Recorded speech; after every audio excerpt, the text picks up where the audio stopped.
नमस्कार, आप देख रहे हैं जैन टीवी और मैं हूं आपके साथ खुशबू परमार। आइए नजर डालते हैं शहर के प्रमुख खबरों की ओर।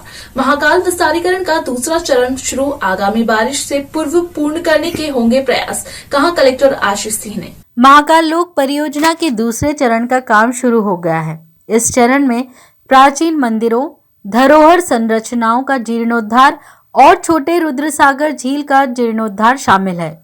दूसरे चरण का काम पूरा होने के बाद इसे श्री महाकाल महालोक में तब्दील किया जाएगा, जिसमें शिखर दर्शन का विकास, ध्यान कक्ष, छोटा रुद्रसागर का जीर्णोद्धार, प्राचीन मंदिरों का जीर्णोद्धार और धरोहर धर्मशाला शामिल है।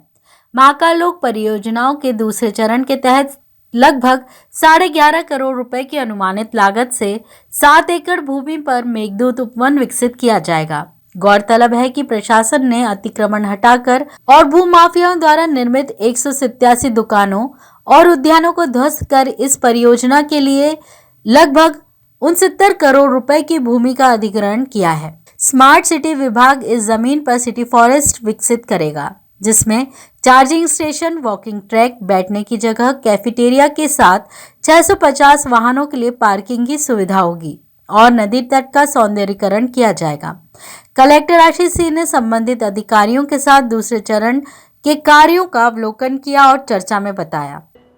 श्री महाकाल महालोक के प्रथम चरण के लोकार्पण के बाद में माननीय मुख्यमंत्री जी की शुरू से ही मंशा रही है कि सेकंड चरण भी बहुत जल्दी हम लोग कंप्लीट करें। इसके लगभग सारे काम हमारे प्रारंभ हो गए हैं और सभी में हम लोगों ने टाइमर लगवाए हैं। हम लोगों ने कोशिश करी है कि अगले साल के बारिश तक या उससे पहले हमारे सारे काम कंप्लीट हो जाएं। आज सभी का एक एक कामों का बारीकी से पूरी टीम के साथ में निरीक्षण किया गया है।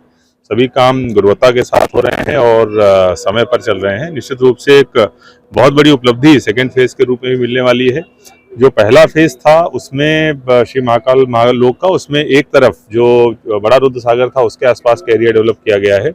जो सेकेंड फेज है उसमें जो मंदिर के आंतरिक भाग है, मंदिर का जो आंतरिक भाग है उसको हम लोग बहुत ज़्यादा डेवलप कर रहे हैं। आंतरिक भाग लगभग बढ़कर 4 गुना हो जा रहा है और छोटा रुद्रसागर और महाराजवाड़ा और जो पुलिस थाने के बीच का पूरा भाग है उसको हम लोग डेवलप करके और बीच के भाग को भी मंदिर में मर्ज कर रहे हैं। तो जो मंदिर के आंतरिक परिसर का विस्तार है ये बहुत ज़्यादा सेकेंड फेज के माध्यम से होने वाला है और इसके अलावा छोटा रुद्रसागर से लगा के थाने तक का भी हमारा पूरा एरिया पब्लिक के यूज में आने लग जाएगा। श्रद्धालुओं की तादाद इसमें कितनी बढ़ेगी और कितने श्रद्धालु एक समय में दर्शन कर पाएंगे इसके बनने के बाद? जो श्रद्धालुओं की जहाँ तक संख्या की बात है कि अगर 10-15 लाख की संख्या में भी श्रद्धालु डेली आ जाते हैं। हमारे फेज 2 के चरण के बाद जिस हिसाब से हम लोग पार्किंग का निर्माण कर रहे हैं, रोडों का चौड़ीकरण कर रहे हैं, आंतरिक और बाह्य भाग का विकास कर रहे हैं, 10-15 लाख लोग भी अगर एक दिन में आ जाते हैं तब भी हम लोग उनको बहुत सुविधाजनक रूप से दर्शन करा पाएंगे।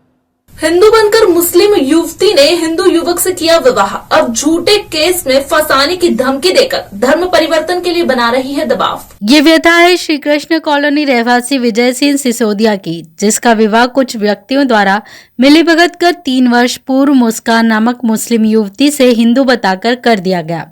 वर्तमान में इनके 2 बच्चे भी हैं। अब मुस्कान उसकी मां शमा अब्दुल रजाक के साथ मिलकर विजय से बच्चों सहित मुस्लिम धर्म अपनाने को कह रही है, अन्यथा झूठे केस में फंसाने की धमकी दे रही है। इस बाबत विजय ने पुलिस अधीक्षक कार्यालय में ज्ञापन सौंपते हुए बताया कि मुस्कान की और बहनों ने भी इसी तरह का फ्रॉड किया है, जिसमें पूरा परिवार ही संलिप्त है। भैया, मेरा नाम विजय सिंह सिसोदिया है, श्री कृष्ण कॉलोनी उज्जैन में निवास करता हूँ। मेरा विवाह भगवती प्रसाद दादा गुरु ने करवाया था। मुस्लिम लड़की से हिंदू बताकर करवाया गया था। हिंदू रीति रिवाज से पूरा हुआ था। शादी के 3 साल बाद मेरे 2 बच्चे हो गए हैं और मेरे को और मेरे बच्चों को धर्म परिवर्तन करने के लिए दबाव बनाया जा रहा है। कौन बना रहा है दबाव? मेरी सास और मेरी औरत। क्या नाम है तुम्हारी पत्नी का? मेरी पत्नी का नाम है मुस्कान और मेरी सास का नाम है समा, पति अब्दुल रजा कहने की। तो ये लोग क्या बोल रहे हैं? ये बोल रहे हैं कि धर्म परिवर्तन करो, नहीं तो तुम्हें ये झूठे केस में 376 में फंसवा देंगे, इस केस में फंसवा देंगे, यानी कि ऐसा कर रहे हैं यानी कि ये लोग। तो अब क्या चाहते हो तुम इसके साथ? मैं सिर्फ ये चाहता हूँ कि सर इस मामले की जांच हो और पूरा परिवार मुस्लिम है, पूरा हिंदू बनकर रह रहा है और हिंदू लड़कों को ही फंसाने की साजिश रच रहा है, यानी कि ये इससे मेरे से पहले भी है। उनकी 2-2, 3-3 बेटियाँ, उनके दो लड़कियों की राजस्थान शादी की गई है, एक की यहाँ पर इंगोरे के समीप भी की गई है। उनको भी तलाक दिलवा के, यही नोटिस पे तलाक दिलवा के उनका भी राजीनामा करवा के एक लड़के को यहाँ बिठाना, दूसरे लड़के को ऐसा करना, सर यही उनका काम है रहने की। उज्जैन जिला डेंगू व मलेरिया से हुआ मुक्त। पिछले साल की अपेक्षा इस वर्ष अभी तक डेंगू या मलेरिया का नहीं आया कोई भी केस सामने। उज्जैन जिले के मलेरिया विभाग द्वारा किए गए सर्वे के अनुसार 2022 में अभी तक डेंगू व मलेरिया का एक भी केस सामने नहीं आया है, जबकि पिछले वर्ष लगभग 1000 से अधिक डेंगू और मलेरिया के केस सामने आए थे,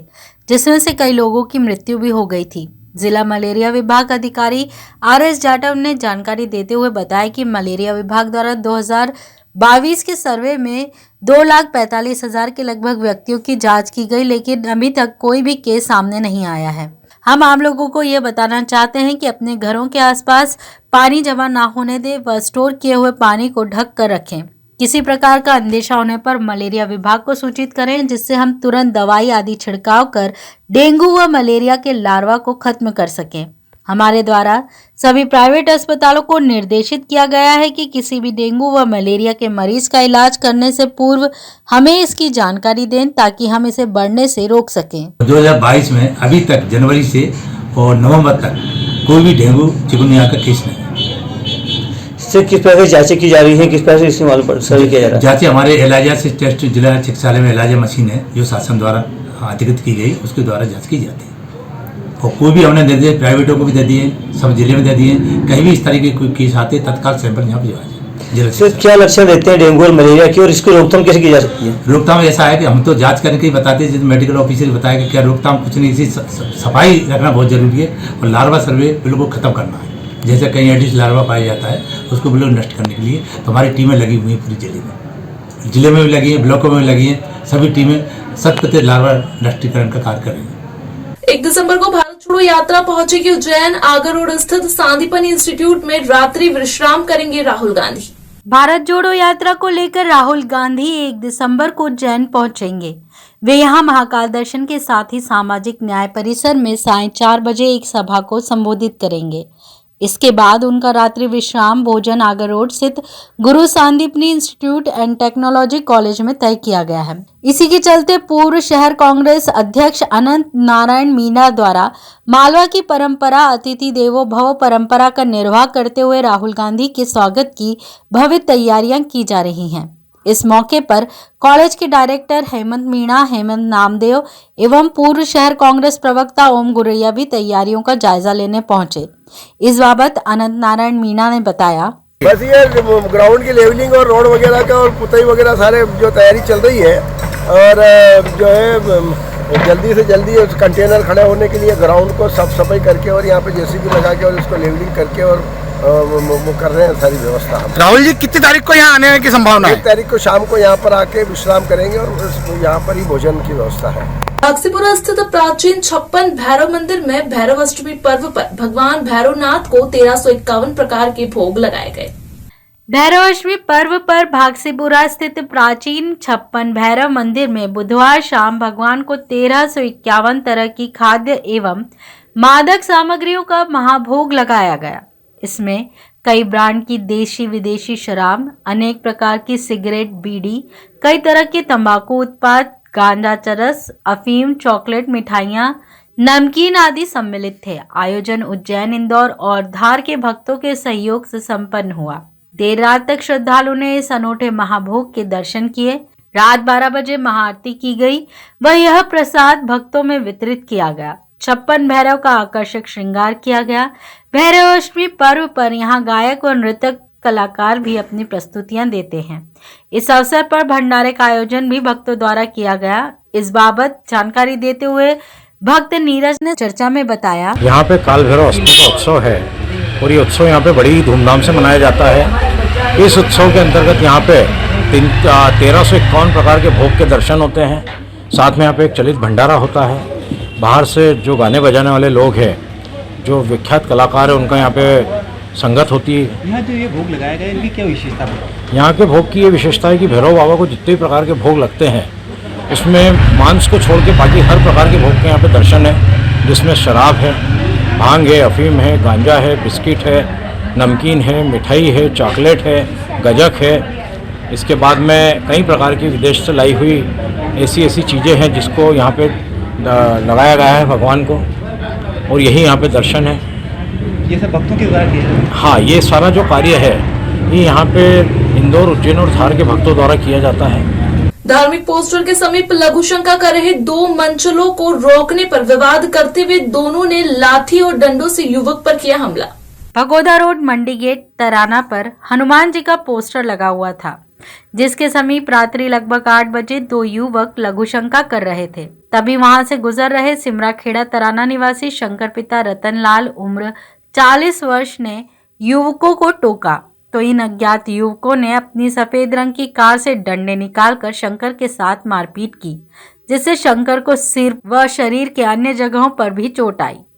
शंकर को घायल अवस्था में उपचार के लिए जिला अस्पताल में भर्ती करवाया गया। मंडी गेट के सामने भगोदा रोड हनुमान जी का बोर्ड लगा हुआ, हनुमान जी का बोर्ड के ऊपर वो आदमी दोनों में उतरे थे।